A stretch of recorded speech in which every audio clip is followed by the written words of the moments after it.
The world belongs to early risers and we are just living in it. We have all heard this before. The early bird gets the worm. Early to bed and early to rise makes a man healthy, wealthy and wise. World leaders swear by these quotes like Mahatma Gandhi and Winston Churchill. Despite all their differences, they were both early risers. So are many of the world's most successful people. Apple CEO Tim Cook gets up at 3:45 a.m. Former PepsiCo CEO Indra Nooyi wakes up as early as 4 a.m. Indian billionaire Mukesh Ambani wakes up at 5:30 a.m. Everyone wants to be a virtuous early bird. Some do it better than others. Colombia is the earliest riser in the world at 6:31 a.m. followed by Indonesia and Japan. By comparison, India's wake-up time is 7:36 a.m., America's 7:20 and Russia 8:06 a.m. So differences exist, but it is demanded of everyone that they wake up early, which is easier said than done. If you're just not a morning person, science says you may never be. And this is not because you smash your alarm clock when it rings or because you have deep-seated hatred for the sun. It is because of your genes. And you can blame the Neanderthals for this. They were a species of archaic humans. They're extinct now.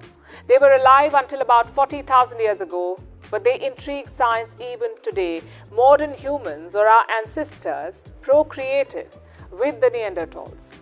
They passed down fragments of their DNA. Some of it is still found in living humans. It gives us survival advantage, makes us more immune to disease, influences our appetite, even affects how or when we sleep.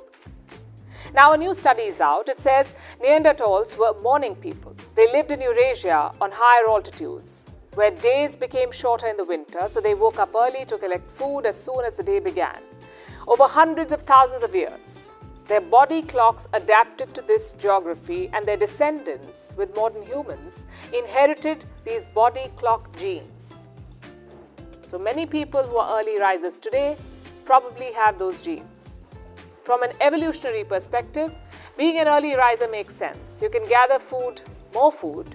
You can also stand guard against wild beasts that emerge in the wee hours. But in today's day and age, how important is it to be a lark? Should you force yourself to wake up early? Well, I will let you decide that. But just for a minute, let's ignore the pedestal that hails morning people. I'm going to look at both the feathered categories, the early birds, who are more active in the morning, and the night owls, those who thrive in the dark. It is estimated that 50% of the world does not fit in either of these categories. As for the remaining half, roughly 25% people are early risers, another 25% are night owls. This does not mean that night owls are always late to work or that early risers don't party till dawn. According to science, the difference lies in their inherent qualities. Morning people are said to be more analytical and cooperative, more persistent.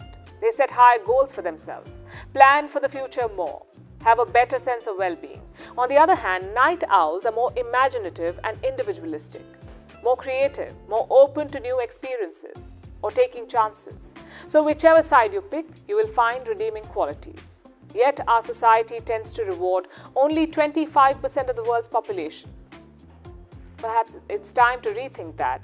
Appending your natural body clock is like trying to be someone else. It's a waste of who you are.